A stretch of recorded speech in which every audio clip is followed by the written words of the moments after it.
It's amazing what adding a few long layers will do for a style. In this video, I share with you how to do long layers. Long layers that don't compromise the thickness in the ends. You know, those clients like this one that has fine hair, but it's not quite as thick as she would like. She wants more movement in her hair, but she's very concerned about the back looking too stringy.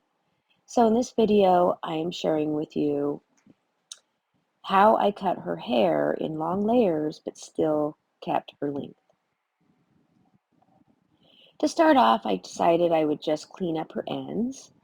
And the sectioning I'm taking is just a horseshoe pattern up the back of the head, making sure that my exit points are even on both sides, and just pulling it down and cutting it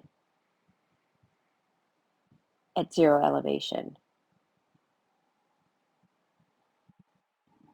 Now I move her head a little bit down for a couple reasons. The first reason is it gives me an even plane to work on when she's leaning her head forward, but it also, when she brings her head up, it naturally creates an undercut. And in her case, she likes it when her hair kind of cups under on the very bottom. Now, this technique of parting is best when you don't have somebody with extremely thick hair. It's a little bit harder to maintain control when you have clients with really thick hair parting off like this.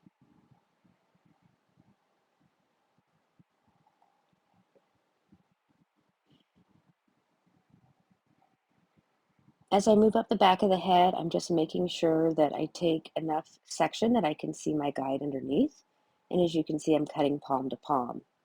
And I'm using my favorite shears. These are by Shark Fin. It's their Pro Series. I love these shears. They are 6-inch shears. I like them for wet and dry cutting. They're also got a nice pointy end to it so that I can point cut as well, get those nice deep point cuts, which you'll see later in the video. You'll see how I do that. In this layering technique, I'm going to use a traveling guide. I'm going to be doing some dry cutting as well to show you how to cut layers without seeing lines in the haircut. Sometimes on this color of hair and texture of hair, using just a regular blunt blade cutting can create lines. So I hope you'll watch to the end so you can see how you can kind of hide those lines. Now, once I've established the length in the back, I'm going to move to the sides. As you noticed, I had her lean her head to the side and turn her head. Because the length of her hair hits just past her shoulder, and I wanted to maintain the thickness in the perimeter, I needed to be able to hold it more at a zero or lower elevation. And the length that she had, I would have to hold it up higher over her shoulder to be able to cut it. And that would have created some layering and graduation in the perimeter, and it would have been um, I would have been unhappy with that because it would have not looked as thick as I would have liked.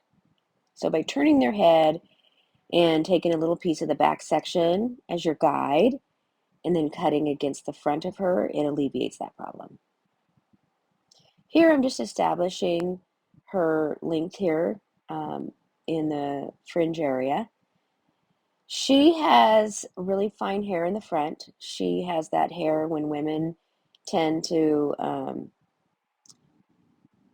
when we get through that menopause stage, I'm one of them.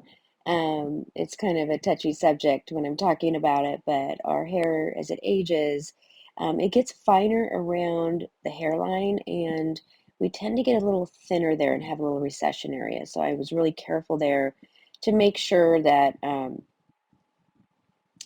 I just took a section there. You can see here how I'm letting the hair talk to me. I'm just using the area in the frontal bone, bringing it forward, and making sure I'm not going too short because her hair seems to really kick up there a lot. And then I'm just opening and closing my scissors as I'm walking it down the hair. So I have that as a guide. So I'm blending that shorter length in her fringe or her bang area and blending it into the length in the perimeter. And the reason I'm walking my shear and not sliding the shear is because her hair is finer and I don't want to shred the ends. If I had somebody with really, coarse hair, really straight hair, and I wanted to create movement, then I would slide cut. But because her hair is finer, I just chose to walk the shear because I want to create a nice solid line there. Here to start off the layering technique, I'm going to pull the hair straight up on the apex of the head using the length in the fringe area as my guide, and the angle of my fingers is determining the length in the back. Now I angled my fingers pretty at a strong diagonal because this client wants more movement around the face and she wants less layers in the back.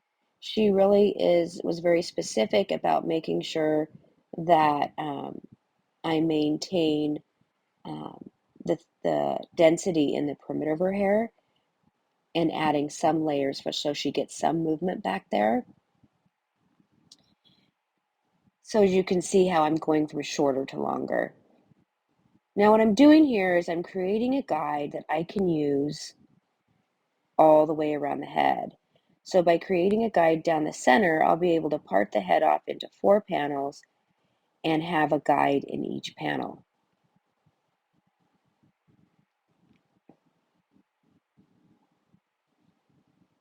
I think working cleanly is one of the most important things, tips I can give you when you're working with long hair um, and layering, because the more that you work cleanly in your haircut, the less you're going to get lost. Now, as you see me working around the back of the head, I'm working with a pivoting guide. And what I'm doing is I'm taking a larger um, piece of the guide with me and then bringing less of a section to cut so that I always know I can always see my guide and I'm not going to get lost. I was one of those people that tended to get lost in her haircuts quite a bit. So I take more of a guide. Let's see how I'm taking a thicker guide here and less of a new section that I'm going to cut. That way I can really see my guide and not get lost. And just so you know, I am a solo artist. I work on my own. I don't work with assistants right now, and so I apologize that you can't see every bit of what I'm cutting. I'm still adjusting my camera and learning where to position it. But right now, with the trends moving into longer layers, I just thought this would be nice to at least put this on here. I will be doing another video with more up close, more description, and more of a explanation to how to do it in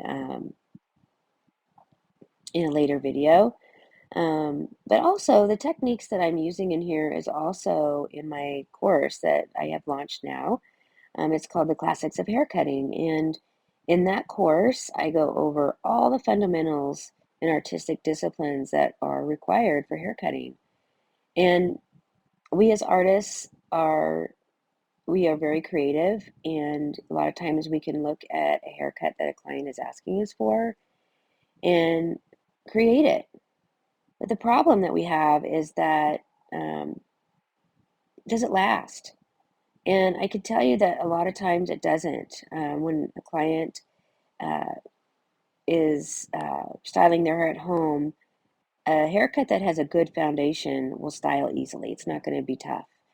And the main thing is when you have a strong foundations in artistic disciplines and cutting hair, you're going to be able to cut that haircut over and over again and be consistent in your work and really to be able to build a solid clientele and a high paying clientele, you've got to be able to create quality work and be consistent with your work. And that's what the classics of haircutting is all about. And I invite you to go to my website, pointhairacademy.com, and check it out. Also, On Point does have I am always putting out blog posts and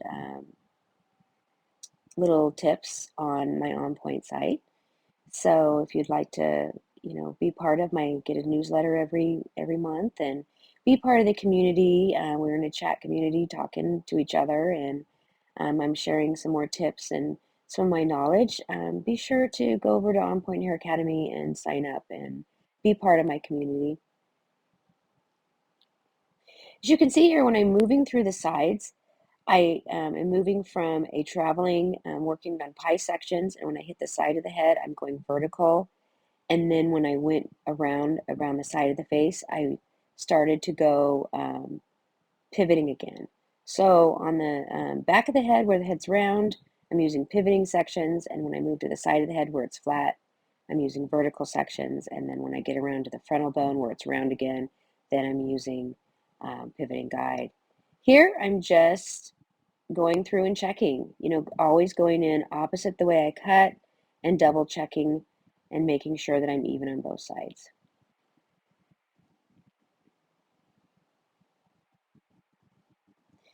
Now, after it's dry, I wanted to share with you a bit about the dry cutting portion.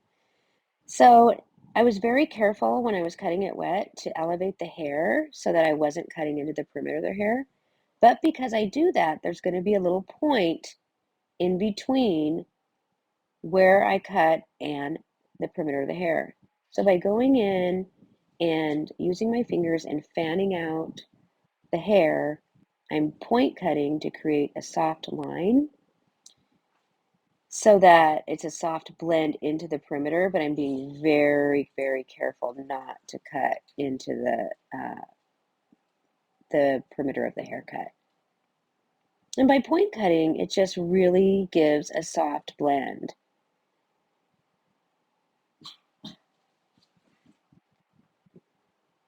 You can see how that looks so pretty and so soft.